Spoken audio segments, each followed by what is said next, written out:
제가 예루살렘 교회처럼이라는 시리즈로 계속 말씀을 전하고 있는데요. 우리 교회도 예루살렘 교회처럼 되면 참 좋겠다는 기대감을 가지고 있습니다. 우리나라의 기독교 역사는 그렇게 오래되지 않았어요.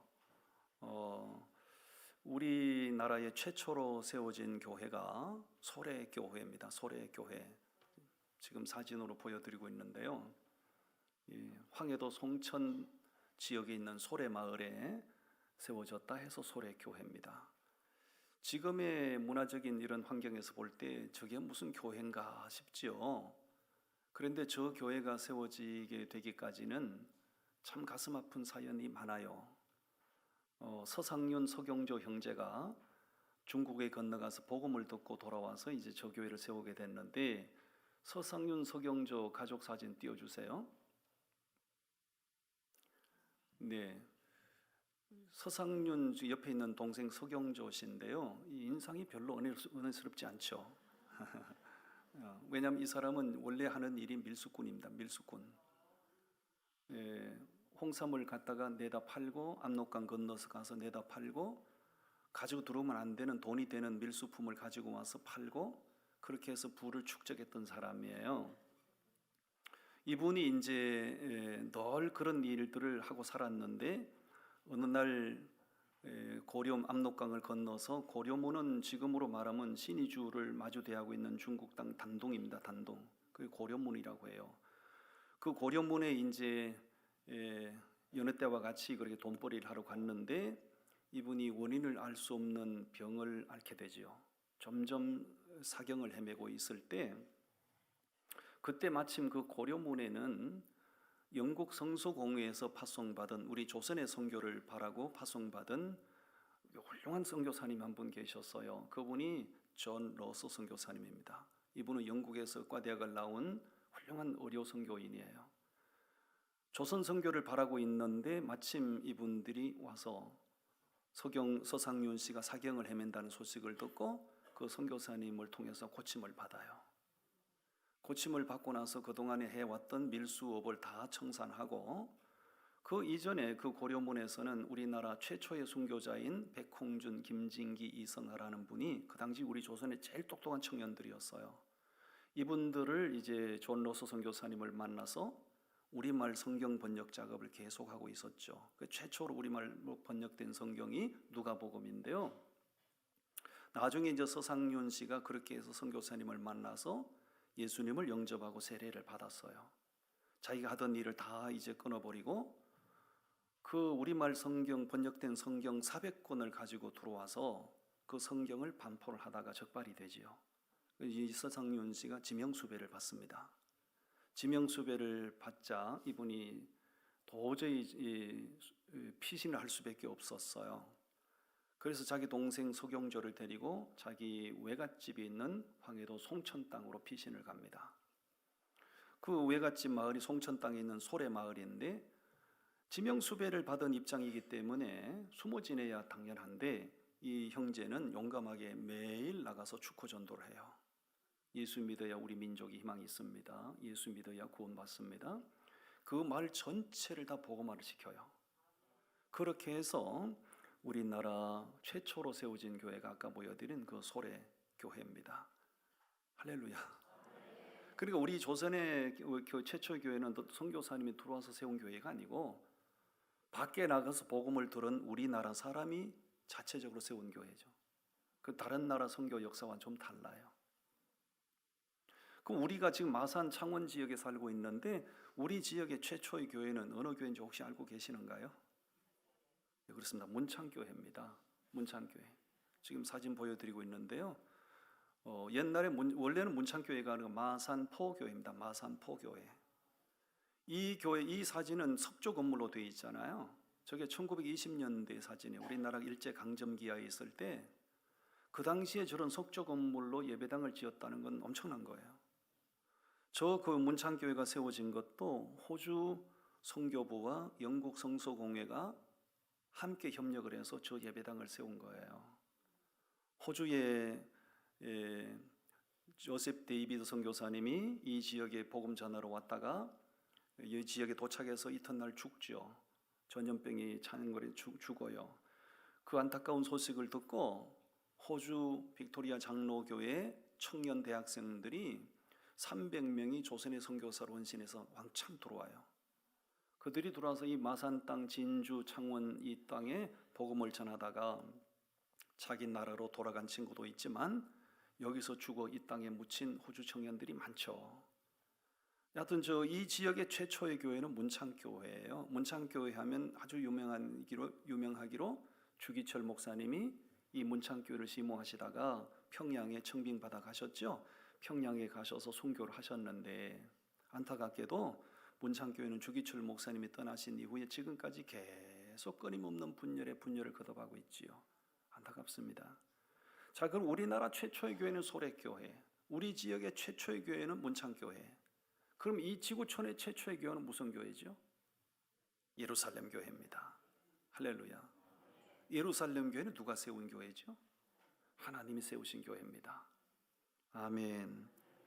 자, 계속해서 지금 우리 교회가 예루살렘 교회처럼 되면 좋겠다는 바람을 가지고 말씀을 전하고 있는데요. 그 당시 예루살렘 교회는 어떤 교회였는가? 첫째 주제를 띄워드립니다. 무슨 부흥이 일어났다고요? 그렇습니다. 양적인 부흥이 폭발적으로 일어났던 교회죠. 자, 오늘 말씀 보겠습니다. 40절과 41절 말씀을 같이 읽습니다. 시작.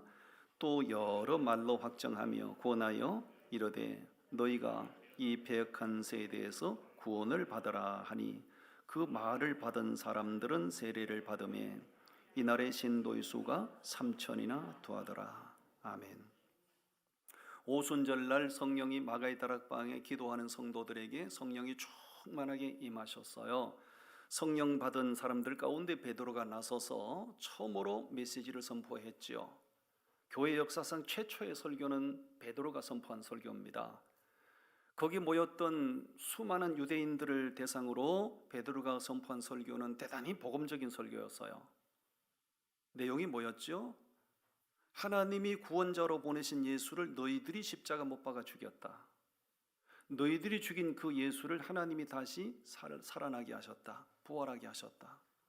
그러므로 너희는 죄인이다. 이런 설교를 했을 때 거기 모였던 사람들이 가슴을 치며 회개를 하죠. 우리는 그게 죄인 줄 모르고도 그런 일을 해서 우리가 예수를 죽인 건 죄인 줄 몰랐습니다.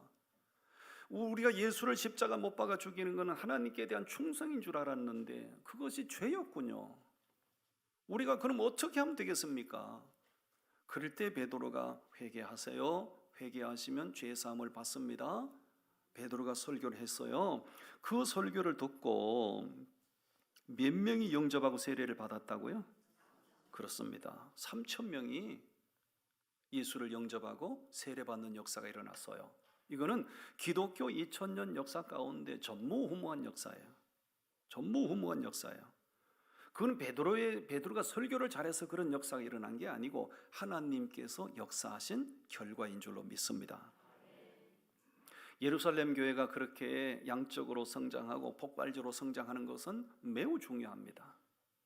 성장 그 자체가 중요한 것이 아니라 예루살렘 교회를 하나님께서 세우실 때 무엇을 위하여 세우시는지 목적이 정확했거든요. 자, 제가 질문하겠습니다. 교회는 누가 세우신 거지요? 하나님이 세우셨어요. 그럼 하나님 이 땅에 당신의 교회를 세우실 때 개념도 없이 생각도 없이 막 세웠겠습니까? 아니면 분명한 목적을 가지고 세웠겠습니까? 그렇습니다. 그 목적이 뭐였던가요? 사도행전 1장 8절 말씀이잖아요. 오직 성령이 너에게 임하시면 너희가 권능을 받고 예루살렘과 온 유대와 사마리아와 땅끝까지 이르러 뭐 되리라? 정인되리라. 그러니까 이 땅에 교회를 세우신 목적이 뭔가? 땅끝까지 복음을 흘려보내는 목적으로 교회를 세우셨다는 것이요. 아멘. 그런 목적으로 그 교회를 세우셨는데 그 교회가 3,000명이 세례를 받는 역사가 일어났으니 하나님께서 기쁨을 감추지 못하죠. 엄청난 부흥의 역사가 일어난 거예요. 여러분, 어느 시대든지 어느 민족이든지 간에 교회는 성장해야 되고 교회는 부흥해야 되고 교회 부흥은 하나님의 뜻이에요. 왜냐하면 그건 대단히 간단하잖아요. 여러분들이 우리가 결혼해서 아기가 태어나잖아요. 아기가 태어나면 부모의 기대, 부모의 바람이 뭡니까? 계속 아기가 똥 싸고 오줌 싸고 아기로 있기를 바랍니까? 아니면 무럭무럭 성장하기를 바랍니까? 그렇습니다. 아기가 건강한 모습으로 성장하기를 바라는 거, 그게 부모의 마음이에요. 농부가 밭을 갈고 씨앗을 뿌립니다. 무슨 기대를 가지고 그렇게 농부가 일을 하는 겁니까? 싹을 틔우고 때가 되면 싹이 나고 때가 되면 자라고 때가 되면 결실을 거두는 기쁨, 기대감을 가지고 농부가 수고를 하는 거예요. 여러분들이 장사를 할 때 적든 많든 투자를 해서 장사를 하는데 장사를 시작할 때 무슨 기대감을 가지고 시작을 합니까? 장사가 잘 되고 사업이 안정되고 번창하기를 바라는 기대감을 가지고 사업을 하는 거예요. 마찬가지로 하나님께서 이 땅에 당신의 교회를 세우실 때도 똑같은 기대감을 가지셨던 거죠. 교회를 통해서 땅끝까지 뭘 하시겠다고요? 복음을 흘려보내겠다고. 복음으로 세상이 구원받기를 바라시는 기대감으로 교회를 세우셨던 겁니다. 할렐루야. 그래서 그 교회가 3,000명이 세례를 받는, 다음 2차적으로 5,000명이 세례받는 역사가 있었잖아요. 하나님이 얼마나 기쁘셨을까요? 제가 지난 시간에 우리 한국의 전체 교회 숫자가 5만 개에서 5만 5천 개 정도 된다고 제가 말씀을 드렸어요. 그 많은 교회들 가운데서 자체적으로 선교사도 파송할 수 있고 자체적으로 재정 걱정 없이 운영할 수 있는 교회를 자립교회라고 그래요. 그 수많은 교회들 가운데 자립교회는 몇 퍼센트 정도 될 것 같습니까? 50%? 40%? 30%? 20%? 20%만 돼도 감사하죠. 10%밖에 안 돼요. 의외로 여기저기 다니다 보면 또 교회들이, 큰 대형 교회들이 서 있어서 우리 한국 교회가 대단히 자립한 것 같지만은 전체 프로테이지를 보면 자립교회는 10% 남짓이에요. 저는 우리 정말 감사하고 여러분도 감사하셔야 될 이유 중에 하나가 우리 산창교회가 그 10% 안에 들게 됐다는 거 너무 감사하죠. 이건 하나님의 은혜예요. 물론 돌아가신 원로 목사님도 헌신 많이 하셨고 저도 와서 부임한 지 13년이 지나고 있는 동안 최선을 다하고 있고 여러분들도 늘 나와서 주야장천 기도하시고 다 그런 것들이 어우러져서 우리 교회가 10% 안에 드는 교회가 됐으니까 감사하지요. 그러면 우리 교회 성장은 이 정도로 끝나는 겁니까? 그럴 수 없는 거죠. 우리 교회는 지속적으로 성장해야 되고 부흥의 역사가 일어나야 됩니다. 아멘. 왜 그래야 될까요? 해야 될 일이 너무 많아서 그래요. 우리 교회가 시대적으로 해야 될 일이 너무 많기 때문에 우리 교회의 부흥은 이 정도로 멈춰서는 안 되는 겁니다. 우리가 돌아봐야 될 사회를 돌아보면 우리 교회의 손길이 많이 필요하잖아요. 세상에 우리 교회 섬김이 필요한 영역들이 너무 많이 보이잖아요. 그런데다가 이제 머지않아 우리나라는 지금은 분단 국가로 있지만은 머지않아 우리나라는 통일 시대가 저는 온다고 믿습니다.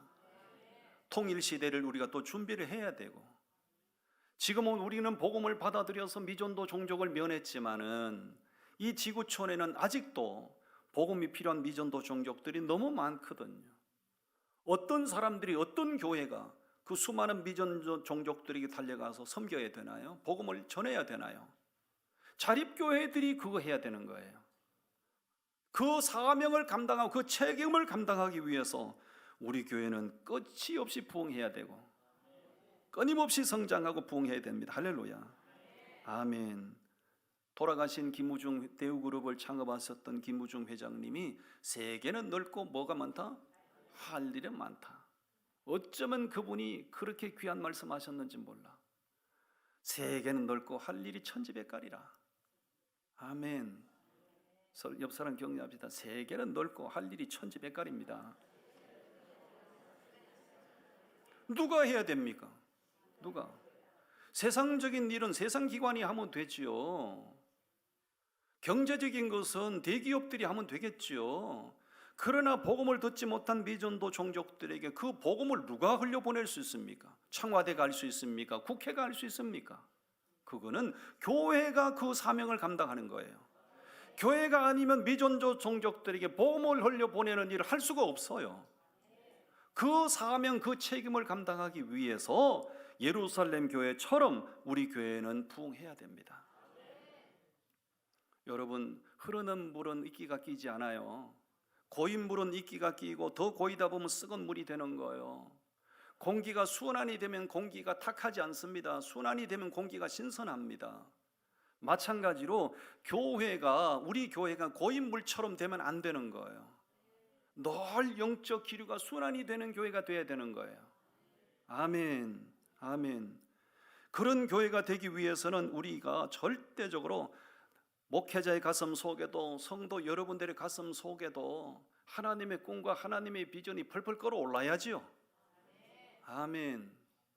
예배 분위기는 언제나 잔치집 같아야 되고, 예배 드리고 나오시는데 초상집에 문상하고 나온 사람처럼 되겠어요? 그러면 되겠어요? 안 되겠어요? 그런 교회는 절대로 부흥할 수가 없어요. 아멘. 말 나온 김에 옆 사람에게 미소 한번 날려주세요. 당신이 최고입니다. 당신이 참 귀합니다. 할렐루야. 당신이 계셔서 우리 교회가 희망이 보입니다. 당신 때문에 우리 교회는 부흥될 겁니다. 아멘. 무엇 때문에 교회 가서 살아계신 하나님 앞에 예배하고 나오는데 돌아가신 하나님 초상하고 문상하고 나온 처럼 그러냐고요. 교회 분위기가 그렇게 올라가면 절대로 교회는 부흥될 수 없어요. 아멘. 우리 교회도 한계가 많죠. 이 정도 규모를 가지고 하고 싶은 일을 다 할 수는 없어요. 그렇지만 하나님께서 우리와 함께 하시면 우린 할 수 있고요. 할렐루야. 얼마든지 해낼 수 있을 겁니다. 예루살렘 교회가 어떤 교회였는가? 양적인 부흥이 폭발적으로 일어난 교회. 나는 우리 교회가 양적인 부흥이 앞으로 지속되기를 기대합니다. 두 번째 주제를 띄워드리겠습니다. 예루살렘 교회는 무슨 성숙이 일어났다고요? 그렇습니다. 질적인 성숙이 일어난 교회. 양적인 성장보다 질적인 성숙은 더 중요한 거예요. 그리고 이걸 아셔야 됩니다. 질적인 성숙은 말씀을 떠나서는 절대로 불가능합니다. 질적인 성숙은 말씀 안에서 가능한 거예요. 자, 말씀 읽겠습니다. 41절 42절을 읽겠습니다. 시작. 그 말을 받은 사람들은 세례를 받음에 이날의 신도의 수가 3,000이나 더하더라. 그들이 사도의 가르침을 받아 서로 교제하고 떡을 떼며 오로지 기도하기를 힘써니라. 아멘. 자, 3,000명이 예수를 영접하고 세례를 받았어요. 그 다음에 그들이 뭘 했다는 거죠? 사도들의 가르침을 받았다. 양육을 받았다. 훈련을 받았다. 지도를 받았다. 그 얘기입니다. 질적인 성숙은 반드시 필요한 것인데 질적인 성숙은 말씀을 떠나서는 불가능합니다. 말씀을 떠난 질적인 성숙은 기대할 수도 없고 있을 수도 없는 거예요. 그래서 성령을 받은 그 사람들이 세례받은 후에 사도들의 가르침을 받는데 집중을 하죠. 질적인 성숙을 위해서요. 아멘. 여러분, 그들이 구원을 받았지만 다 유대교를 믿던 사람들 아닙니까? 율법주의에 찌들어 있던 사람들 아닙니까? 이 사람들이 오순절날 모였다가 베드로가 전하는 복음적인 설교를 듣고 회개하는 역사가 터졌어요. 예수를 믿음으로 구원을 받았는데 성숙이 없잖아요. 성숙을 해야 되잖아요. 그래서 사도들의 집중적인 가르침과 양육과 훈련이 계속됐던 거예요. 여러분 이걸 아셔야 돼요. 구원은 하나님의 일방적인 은혜, 성장과 성숙은 본인의 의지와 노력으로 가능한 겁니다. 따라합니다. 구원은 하나님 일방적인 은혜요. 성숙과 성장은 본인의 의지와 노력에 달렸습니다. 아멘. 어떤 분이 그래요. 교회를 몇 년 동안 나오신 분이 저보고 그래요. 목사님, 저는 왜 믿음이 안 자랄까요? 당신의 믿음이 안 자라는 게 정상이라고. 당신이 교회를 나온 지가 몇 년이 됐지만은 기도 생활을 제대로 한번 합니까? 무슨 훈련을 제대로 한번 받습니까? 그런데 어떻게 당신의 믿음이 성장할 수 있을까요? 속으로 그랬지, 속으로. 겉으로 말하고 싶었는데 그런 사람은 겉으로 말하면 또 상처를 받아요. 속으로. 당신이 교회 나온 지 몇 년이 됐지만 당신은 여전히 오줌 싸고 똥 싸고 젖병 신앙생활 하는 거야. 왜? 당신이 언제 훈련 제대로 한번 받았어요? 당신이 언제 말씀 공부 한번 했어요? 당신이 언제 기도 모임에 한번 나온 적이 있냐고? 새벽 기도를 한번 나온 적이 있냐고요? 그런데 어떻게 당신이 성장하기를 바라는가? 불가능한 거죠. 다시 한번 말씀드려요. 구원은 하나님의 일방적인 은혜로 받습니다. 성장과 성숙은 본인의 의지와 노력으로 가능한 거예요. 이것은 마치 수학 공식 같은 거예요. 여러분, 산수 문제는 공식, 아무리 머리가 똑똑한 사람도 공식을 적용하지 않으면 답이 안 나오게 돼 있어요.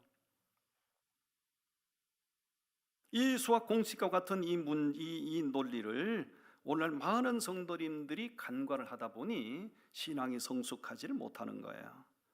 성숙하지 못한 사람은 매사에 자기중심적이죠. 자기밖에 모르는 거예요. 성숙하지 못한 사람들은 모든 것이 자기중심적이에요. 교회도 성숙하지 못한 교회는 전부 다 자기 교회 중심적이에요. 오로지 자기 교회밖에 몰라. 자기 교회 밖을 보질 못해요. 여러분, 바다에 우리 남해안에는 가면 특징이 있어요. 동해안과 다른 특징이 있어요. 그게 뭐냐면 가두리 양식장이 참 많습니다. 가두리 양식장 아시죠? 전 넓은 바다에 가두리 양식장을 만들어 놓고 거기에 고기를 전부 가둬서 때 맞춰서 먹이를 주고 때 맞춰서 돌봐주고 뭐 그렇게 양식장에서 자라는 생선의 면역을 기르기 위해서 뭐 항생제도 투여하기도 하고 해요. 그런데 넓은 바다를 자유롭게 헤엄치고 다니는 자연산 생선과 가두리 양식장 안에서 돌보고 자라는 생선은 면역이 다릅니다. 그 다음 사진 한번 보여주실래요? 저게 가두리 양식장의 수온이 바다의 온도가 몇 도가 올라가니까 물고기가 견디질 못하고 전부 떼죽음을 당한 거예요. 자연스럽게 넓은 바다를 헤엄치고 다니는 생선은 절대 저런 일이 일어나지 않아요. 아무리 양식업을 하는 사람이 돌봐주고 항생제를 투여하고 먹이를 때 맞춰 준다 하더라도 가두리 양식장 안에서 자라는 물고기는 면역이 떨어져요. 면역이 떨어지다 보니 저런 환경이 악화되면 저렇게 떼죽음을 당하는 거예요. 여러분, 교회는 절대로 가두리 양식장 같은 교회가 되면 안 됩니다. 여러분, 한국 교회가 한때 엄청난 부흥을 한다고 세계 앞에 자랑을 했잖아요. 세계 교회가 한국 교회 성장을 부러워했잖아요. 지금 한국 교회를 보시라고요. 한국 교회가 사방에서 무너져 내리는 소리가 요란하게 들리잖아요. 왜 이런 거예요? 어쩌다 한국 교회가 이 지경이 됐냐고요?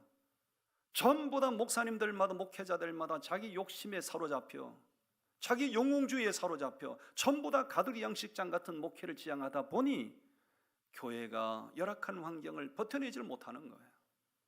저는 우리 교회가 가두리 양식장 같은 그런 교회가 되기를 원치 않습니다. 넓은 세계를 바라보고 넓은 세계를 헤엄치고 다니고 마음껏 땅끝까지 가서 복음을 전하고, 할렐루야. 고린도 교회를 보면요, 고린도 교회는 그 당시의 사회적인 기준으로 볼 때 전부 다 화이트 칼라 교인들이 모인 교회라고 할 수 있어요. 가진 사람, 배운 사람, 안다는 사람, 그야말로 사회적으로 화이트 칼라 교인들이 모인 교회예요. 그런데 그 고린도 교회는 아무것도 하나님을 기쁘시게 한 게 없어요. 오로지 책망받고 오로지 꾸지람만 받았지요. 왜요?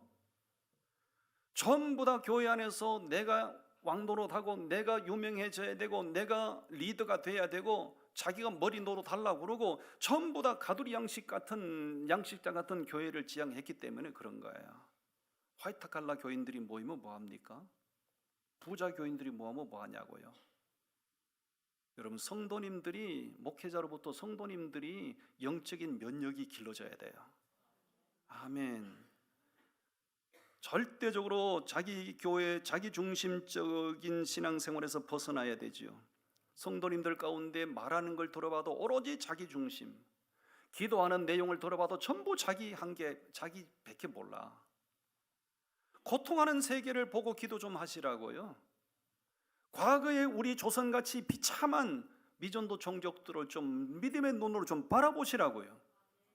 그리고 때가 되면 달려가서, 과감하게 달려가서 가슴으로 그들을 좀 섬기라고요. 아멘. 한국의 수많은 교회들 가운데서 리더십이 체인지가 됐지만은 전혀 요동치 않고 그대로 건강한 교회로 흘러가는 유일한 교회가 하나 있는데요, 그 교회가 바로 서울에 있는 온누리 교회예요. 하영조 목사님 10몇 년 전에 소천하셨어요. 이재훈 목사님이 담임 목사가 되셨어요. 리더십이 바뀌었다, 그 얘기입니다. 아무런 동료가 없어요. 왜? 그 교회는 땅끝을 바라보고 달려가는 교회니까요. 아멘. 자기 왕국을 세우지 않았다고요. 자기 교회를 세우지 않았다고요. 하나님의 비전 공동체를 세우고 하나님의 비전이 그 교회를 리드해 갈 수 있도록 만들었거든요. 그러니까 담임 목사님이 바뀌어도 그 교회는 여전히 건강한 교회로 달려가는 거예요. 나는 우리 교회가 그런 교회가 되기를 원합니다. 교회 생활하셔도 신앙이 성숙하지 못한 사람은 별것 아닌 말 한마디 듣고도 상처받았다고 그러고 삐졌다고 그러고 나 예배 안 갈 거야, 나 교회 안 갈 거야. 옆 사람 보고 얘기합니다. 당신 들으라고 한 소리가 쏘이다. 얼마나 믿음이 성숙하지 못하면, 당신의 믿음이 얼마나 시원찮으면 그 별것 아닌 말 한마디 들었다고 그렇게 쉽게 상처를 받고 삐지시냐고요. 나는 우리 교회가 결코 가두리 양식장 같은 교회가 되지 말기를 바라고 큰 꿈을 꾸고 큰 비전을 품고 5대양 6대주를 향해서 그침없이 달려가는 그런 교회가 되기를 바랍니다. 아멘. 옆 사람 서로 축원하세요. 제발 좀 가세요. 저 중앙아시아도 좀 가시고 아프리카도 좀 가시고, 여러분 제발 좀 다 평생 가실 분 평생 가시고 우리 교회 다 파송해 드릴 테니까. 평생은 못 가고 내가 잠시 몇 주간이다 내가 다녀올게요. 가세요. 가셔서 마음껏 원 없이 후회 없이 복음 전하고. 할렐루야. 주님 오시는 날까지 우리 교회는 그런 교회로 달려가야 됩니다. 성숙한 교회, 예루살렘 교회처럼 우리 교회가 성숙한 교회가 되기를 바랍니다. 마지막 세 번째 주제를 띄워드리겠습니다. 뭘 실천하는 교회였다고요? 그렇습니다. 나눔과 섬김과 배려가 일반화되어 있는 교회, 생활화되어 있는 교회. 자, 44절부터 말씀을 보겠습니다. 44절부터 같이 읽어요. 시작. 믿는 사람이 다 함께 있어 모든 물건을 서로 통용하고 또 재산과 소유를 팔아 각 사람의 필요를 따라 나눠주며 날마다 마음을 같이하여 성전에 모이기를 힘쓰고 집에서 떡을 떼며 기쁨과 순전한 마음으로 음식을 먹고 하나님을 찬미하며 또 온 백성에게 칭송을 받으니 주께서 구원받는 사람을 날마다 더하게 하시니라. 아멘. 여러분 혹시 자전거 탈 줄 아세요? 자전거는 한 바퀴만 가지고는 굴러가지 못해요. 두 바퀴가 정상적으로 굴러가야 앞을 향해서 달려갈 수 있어요. 혹시 자전거를 한 바퀴만 가지고 타는 분이 계신가요? 외발 자전거 말고. 무슨 얘기냐면 여러분, 이론과 실천이라고 하는 것은, 신앙생활에 있어서 이론과 실천이라고 하는 것은 자전거의 두 바퀴 같은 거예요. 내가 교회를 오래 다녀서 말씀을 많이 들어서 이론적으로는 너무 잘하는데 실천이 없잖아요. 그건 한쪽 바퀴가 없는 자전거하고 똑같은 거예요. 이론이라는 바퀴도 정상적이어야 되고 실천이라는 바퀴도 정상적이어야 자전거가 앞을 향해서 달려갈 수 있는 거예요. 예루살렘 교회는 그렇게 성령의 역사로 교회 공동체 속으로 들어온 사람들이 사도들의 가르침을 받고 양육을 받았어요. 이론적으로 양육을 받은 거예요. 그것으로 끝이 아니었지요. 지금 이걸 말씀해 보면 그들 속에 어떤 변화가 일어났어요? 믿는 사람들이 다 함께해서 모든 물건을 서로 통용하고 누구도 자기 것을 자기 것이라 욕심 부리지 않고 가난한 사람을 위해서는 가진 사람들이 좀 배려하고. 할렐루야. 어떻게 이런 변화가 일어날 수 있었을까? 이런 변화는 가치관이 변하지 않는 이상은 이런 역사가 일어날 수 없어요. 그럼 그들의 이런 삶의 변화가 일어났다는 얘기는 그들을 지배하고 있던 가치관이 변했다는 얘기죠. 그러니까 성령이 복음적인 메시지가 선포되고 성령이 그들에게 임하시고 은혜를 받고 나니 욕심이 사라진 겁니다. 자기밖에 몰랐던 사람들이 다른 사람들이 눈에 보이기 시작하는 거지요.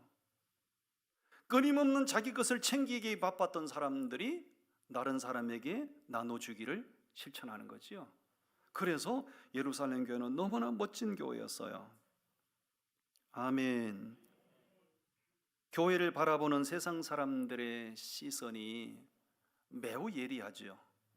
자신들은 교회 공동체 속에 들어오지도 않으면서도 교회를 바라보는 세상 사람들은 대단히 예리합니다. 그리고 대체적으로 일반적인 사람들이 교회를 바라보고 긍정적으로 말하는 사람은 거의 없어요. 대단히 비판적으로 얘기해요. 심지어는 교회 공동체 속에서 혹은 예수 믿는 사람들이 작은 허물이 드러나고 작은 실수가 드러나면 그것을 침소봉대를 하죠. 예수 믿는 사람이 저런다, 교회가 저런다, 전체 교회가 다 그런 것처럼 매도를 하기 시작하죠. 그럴 때 우리가 그런 사람들 보고 당신들 잘못됐어요, 당신들 그러면 안 돼, 이런 말할 필요가 없어요. 그런 지적이나 그런 비판을 불쾌하더라도 우리가 받아들이고 우리가 잘하면 됩니다. 아멘.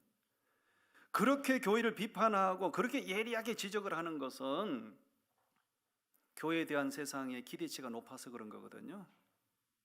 그러므로 그들의 기대치에 부응할 수 있도록 교회는 끊임없이 변화가 돼야 되고, 세상을 향해서 교회는 참 신선하다, 교회 공동체가 참 멋지다, 이런 호감을 불러일으킬 수가 있어야 되는 겁니다.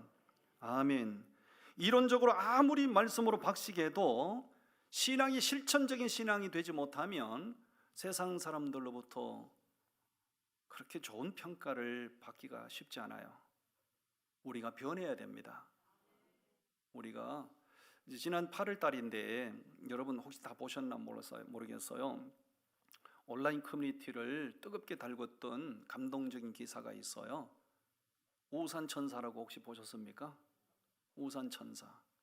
경기도 안산에서 있었던 일이죠. 금년 여름엔 유난히 비가 많이 왔잖아요. 젊은 여성이 시장을 봐서 비닐봉지에 장을 봐서 잔뜩 들고 오다 보니 앞에 폐지를 줍는 할아버지가 빈 리어카를 끌고 가시는 걸 본 거지요. 비가 쏟아지는데 어디서 폐지를 줍겠어요. 저 할아버지를 보는 순간 그냥 지나칠 수도 있었겠는데 여성이 다가가서 자기 몸은 절반이나 우산 밖으로 나오고 할아버지를 배려하죠, 이렇게. 그래서 저 할아버지가 가시는 데까지 동행을 했다는 거잖아요. 1km 이상을 동행하고 자기 몸은 비에 다 젖고, 어느 마트 앞에 도착했을 때 할아버지 잠깐만 기다리세요 해놓고 마트 앞에 들어가면 ATM 현금 지급기, ATM 기계에 들어가서 3만 원을 인출해서 할아버지 이걸 가지고 가서 오늘 쓰세요. 오늘 폐지 하나도 못 주었잖아요. 저 젊은 여성에게 있어서 3만 원은 뭐 있어도 그만 없어도 그만일 텐데, 날마다 폐지를 주어서 생계를 연명하시는 할아버지에게 있어 3만 원은 너무나 귀한 돈이죠. 어떤 사람이 이 여인의 선행을 보고 카메라로 찍은 거예요. 그래서 온라인에 올라왔어요. 저게 모든 메이저 방송의 뉴스를 탔어요. 그 기자들이 저 여성에 대해서 여성의 정체가 누군지 추적했어요. 여성을 찾아냈어요. 인터뷰를 시도했더니 끝까지 인터뷰를 응하지 않고, 이름을 밝히지 않고, 제가 한 일은 지극히 당연한 일이고 지극히 작은 일인데 이것을 그렇게 내 실명을 밝히고 내가 그렇게 신문에 그렇게 방송에 나올 만한 일이 아니라고. 나중에 알아보니 저분이 안산에 있는 작은 교회를 다니는 여자 성도님이셨어요. 그러면 여러분 보십시오. 저 젊은 여성의 그 작은 배려, 작은 관심, 그 작은 배려와 작은 관심이 전체 온라인 커뮤니티를 뜨겁게 달구고 보는 사람마다 다 감동을 시켰잖아요. 저 한 사람의 작은 선행과 작은 배려가 우리 전도지 1만 장, 100만 장 돌리는 것보다 더 효과적이잖아요. 아멘. 여러분, 예수 믿는 사람들이 조금 주위를 좀 돌아보셔야 되고, 자기밖에 모르고 자기 교회밖에 모르는 이 한국교회 체질도 좀 바뀌어야 되는 겁니다. 제가 내일 목회자 선교 컨퍼런스를 이번에 17번째 지금 주관을 하는데, 목사님들이 오시려고 했던 분들이 다 바꿨대요. 왜 바꾸냐면, 소초동 사랑의 교회 가면 자동차도 경품으로 주고, 오시는 분들에게 현금 봉투도 돌아갈 때 다 준대, 몇십만 원씩. 잘 가세요. 잘 가세요. 결코 바람직하지 않죠. 결코. 그렇게 큰 교회들이, 대형 교회들이 그렇게 하는 게 뭐 그게 죄 짓는 일은 아니지만, 그게 좋게 말하면 작은 교회 목회자들에 대한 배려, 사랑, 섬김이라고 합니다만은 저는 그렇게 보지 않아요. 여러분, 우리 그리스도인들이, 우리 교회가 이런 작은 관심, 작은 배려, 작은 섬김, 별것 아닌 나눔을 실천할 때 교회를 바라보는 시선은 달라질 거예요. 우리 교회를 바라보는 사람들의 평가도 달라질 거예요. 결국은 사회적으로 교회 이미지가 높아지면, 마지막 절 한번 보세요. 47절 한번 읽어보실까요? 시작. 하나님을 찬미하며 또 온 백성에게 칭송을 받으니 주께서 구원받는 사람을 날마다 더하게 하시니라. 그렇게 배려하고 섬기고 나누고 이 실천적인 신앙이 드러나니까 온 백성들로부터 칭송을 받고 예루살렘 교회 이미지가 엄청나게 좋아졌다는 거죠. 저는 우리 교회가 이런 예루살렘 교회처럼 되어지기를 바랍니다. 아멘. 기도하겠습니다. 하나님 아버지,